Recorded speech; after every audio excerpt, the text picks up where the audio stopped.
Agradecemos a la audiencia que nos acompaña en esta hora del día. Gracias por preferir a nuestra programación informativa. A propósito del Día Mundial del Medio Ambiente, vamos a conversar con Rodrigo Chontasi. Él es un técnico de muchos años de experiencia que viene aportando con varias investigaciones en el tema ambiental en la región andina del Ecuador, desde el Instituto de Ecología y Desarrollo de las Comunidades Andina y EDECA.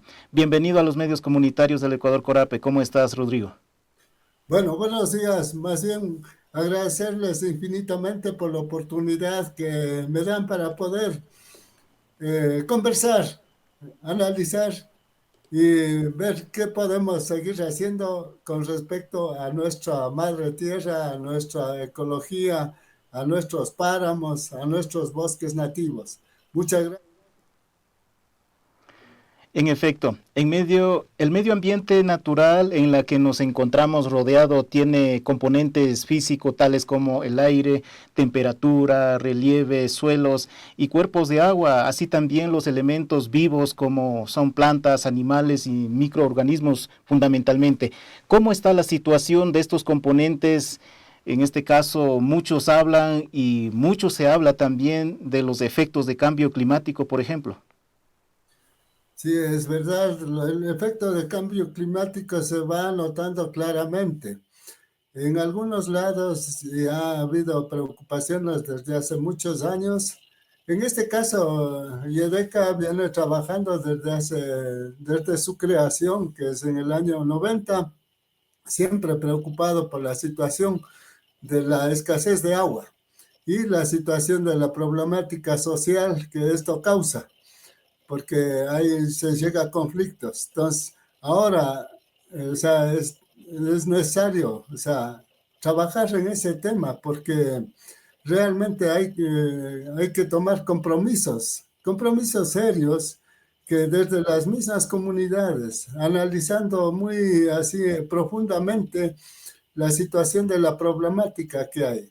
La escasez de agua es una de las cosas que ha ido afectando duramente a la economía familiar, a la economía del mismo país, dado que se va perdiendo fuentes de agua, se va haciendo algunas acciones que no estaban acordes a la cuestión de una sostenibilidad ambiental.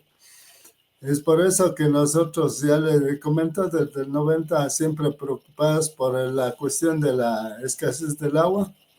Se vino trabajando en varias provincias del país. Se trabajó en Cotopaxi, se trabajó en Tungurahua, se trabajó en Bolívar, se trabajó en Imbabura. Ahora se viene trabajando en un proyecto a nivel de dos países, Colombia y Ecuador, siempre pensando en esta cuestión de asegurar el agua para las futuras, para las presentes y futuras generaciones. La verdad que el agua es el eje fundamental del desarrollo, el que moviliza toda la economía del país y del mundo. Entonces, por eso creo que es tan necesario que vayamos analizando todas las acciones que vamos haciendo. Para nosotros, para mí personalmente, el trabajo que se ejecutó en Tungurahua, el trabajo que se ejecutó en Bolívar, fueron unas experiencias muy interesantes porque se logró, o sea, trabajando en forma así muy, de forma horizontal entre comunidades y técnicos, comunidades e instituciones, se puede lograr cambios. Es así que en Tungurahua realmente son las comunidades de Yatzaputzán, toda esta zona alta de Pilauín, con quienes hemos venido trabajando y son los primeros en que se logró acuerdos de conservación. Esto permitió a que se vaya mejorando la cuestión de las zonas de recarga hídrica, que es el páramo. Pensamos que ese es el camino, porque no hay otra forma más de cómo asegurar el agüita. Ahora en Tungurahua se están construyendo las grandes represas, que también es una alternativa, pero el páramo juega un rol muy importante en la regulación hídrica para poder satisfacer de alguna manera necesidades para el agua para consumo y el agua para riego. En efecto, en ese marco los campos, los pajonales de las zonas altas de los territorios de las provincias de la región andina del Ecuador, como usted mencionó algunas, ¿cómo se encuentran? ¿Existe alguna intervención para detener la sequía de las reservas de agua dulce, de la erosión de los suelos a causa de varios factores que es generado principalmente por el hombre? Sí, lastimosamente, o sea, en algunas zonas todavía no hay un cambio real de comportamiento, o no sé si falta entendimiento real de la funcionalidad de un páramo, pero se nota todavía quemas, se nota ampliación de la frontera agrícola, se nota todavía un sobrepastoreo, que realmente son las acciones que afectan a los páramos y afectan a las zonas de recarga hídrica. Le puedo comentar que en Yachaputzán, vea, en el año 2001 se firmó un acta, compromiso, declarando 1.356 hectáreas de páramo en reserva comunitaria. O sea, y esto permitió a que en esta acta haya algunas normativas propias de las propias familias de la comunidad como propietarias de su territorio, formularon algunas sanciones para poder aplicar si no se cumple el acuerdo. Estas cosas han permitido de que se recuperen grandes áreas de regulación hídrica.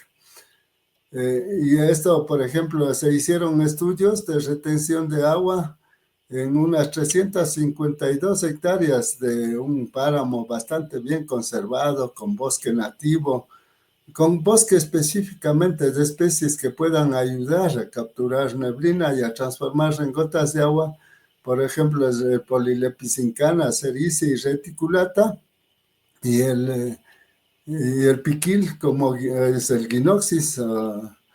Entonces, son especies muy apropiadas para ayudar a regular la cuestión de la neblina y transformarla en gotas de agua. Esto ha permitido recuperar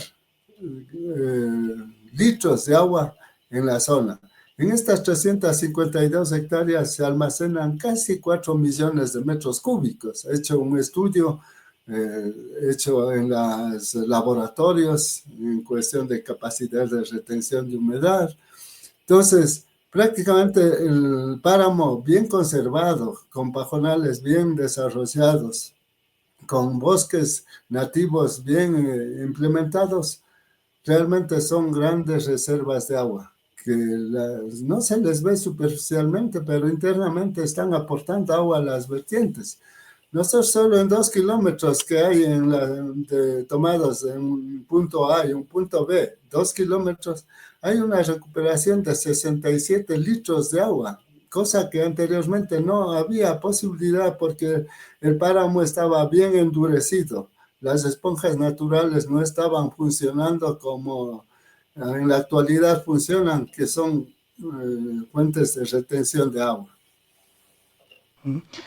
El ejemplo que usted está comentando, Rodrigo, ¿se puede hacer en serio, replicar estas prácticas en otras localidades como en Bolívar, Cotopaxi, Pichincha, Imbabura, entre otras, para salvaguardar los principales componentes del ambiente que es necesario para la vida del planeta y del ser humano? Es posible cuando hay buena voluntad de las familias. O sea, primero lograr entrar a la familia campesina, entrar a los propietarios de los páramos y poder hacer un trabajo de mucha conciencia, de mucho compromiso. Yo recuerdo que cuando yo entré a Tungurahua en el año 2000, 2001, prácticamente era un reto que a veces ya como que declinaba yo, pero a la final, ahora esos sitios donde anteriormente eran lugares de sobrepastoreo, de quemas permanentes, ahora son sitios muy importantes. Y esto nos ha servido para que otras familias de otras comunidades, de Cotopaxi, de Pichincha, de Chimborazo, de por el Cañar, vengan a visitar esta experiencia que es realmente valedera. ¿Por qué? porque las familias ya cambiaron su actitud, cambiaron su forma de pensar, le dan mucho valor a su páramo, porque ahora hasta ya son sitios de turismo comunitario, donde no había agua, ahora hay agua. Entonces son cosas que se puede, o sea, hacer en otros lados también. Cuando hay buena voluntad de la gente, hay que saber llegar a ellos y plantearle el problema, ver los problemas reales que está. La escasez de agua es uno de los problemas que permitió en ese entonces a nosotros como IEDECA ingresar a las comunidades a analizar. Ellos prácticamente en sentencia tenían 15, 20 litros por segundo. En la realidad, como estaba siendo un páramo bien afectado, totalmente destruido, en la realidad, haciendo un aforamiento, tenían 2 litros. De los 20 que tuvieron en sentencia, tenían 2 litros. Esto hizo que las familias se preocupen más para ver qué alternativas tomar. Pero también a la par hay que pensar en proyectos de desarrollo en la parte baja, para que puedan ellos también, o sea, no tener esa ambición de subir al páramo a seguir deteriorando. Bien, entonces usted dice necesitamos voluntades. ¿De dónde empieza la voluntad? Primero de los habitantes que están en las zonas altas como los páramos, o también acompañado de las voluntades que nacen también desde las autoridades que tienen competencia, inclusive el mismo Estado. Pienso que desde los dos lados. O sea, primerito, la voluntad de las familias a cambiar, pero también la voluntad de las autoridades o voluntad de las prefecturas, de las alcaldías, del Estado mismo, en apoyar, al desarrollo sostenible de las familias campesinas que están ubicadas cerca a los páramos, a las zonas de recarga hídrica. Ahí se puede lograr que realmente se vaya o sea, recuperando estas zonas tan importantes. Ahora yo he trabajado por Bolívar, por las zonas de Salinas y Simiatu. Prácticamente hay que trabajar también en algunas cuestiones de restauración de zonas de altura, porque ya se ha acabado. O sea, ha habido una erosión tan drástica que ha ido terminando la cobertura vegetal. Y esto es lo que no permite una mejor regulación de la neblina ni del agua. Mucha de la gente piensa que al tener un pajonal viejo, con la paja muerta, piensan que no, o sea, que está desperdiciándose. No es así. El pajonal, aunque sea paja muerta, sirve de un retenedor de humedad. Entonces, mientras más capas de paja vieja haya, mejor, porque ahí está almacenado bastante agua. Entonces, creo que sí, las voluntades deben ser de los dos lados. Entonces, pero sí hay que verle, hay que hacerle un análisis desde las autoridades, debe haber una participación más directa. Yo le puedo comentar muchas cosas que ha pasado. Con el Ministerio del Ambiente hemos tenido serios relajos. ¿Por qué? Porque en la zona de Tungurahua no nos permitían hacer actividades que realmente van en beneficio de mantener un ecosistema saludable, porque ellos no nos permitían hacer protección de fuentes, por ejemplo. Ellos realmente nos impedían, a pesar que ellos deberían ser los primeros los llamados a hacer acciones, ellos más bien no nos permitían. Nosotros tuvimos serios problemas, más que todo porque declararon la reserva faunística del Chimborazo inconsultamente a las comunidades campesinas. Las comunidades campesinas tienen su escritura que dice hasta las faldas del Carihuayrazo, hasta las faldas del Chimborazo. Para ellos fue sorpresa cuando ya vienen y dicen, no, la reserva faunística viene hasta estos límites, sin tomar en cuenta que ya había gente que estaba dentro de eso. Ha habido muchos problemas en este aspecto, pero de alguna manera se va solucionando. Bien, gracias Rodrigo Chuntasi por tus reflexiones y experiencias que nos has compartido a la audiencia de los medios comunitarios de Corape, que justamente escuchan en estas regiones, en las provincias a lo que usted ha hecho mención en este Día Mundial del Medio Ambiente, y siempre es oportuno también hacer recuento y recuerdo de las situaciones y de los aspectos que nos estamos afrontando. Así es que un abrazo a la distancia y hasta la próxima. Bueno, más bien muchas gracias, aunque es cortito para poder seguir hablando, pero yo creo que estoy siempre disponible para poder conversar, para poder poner en consideración algunas experiencias que se han venido haciendo en algunas zonas del país en cuanto a la conservación de las zonas de páramos. Más bien, gracias, estimados radioyentes. Estoy listo para poder seguir conversando sobre este tema tan apasionante que es las zonas de recarga hídrica, el páramo como un espacio de vida. Obviamente, es muy apasionante, nos quedan muchos temas y seguramente volveremos a conversar con Rodrigo en otra ocasión.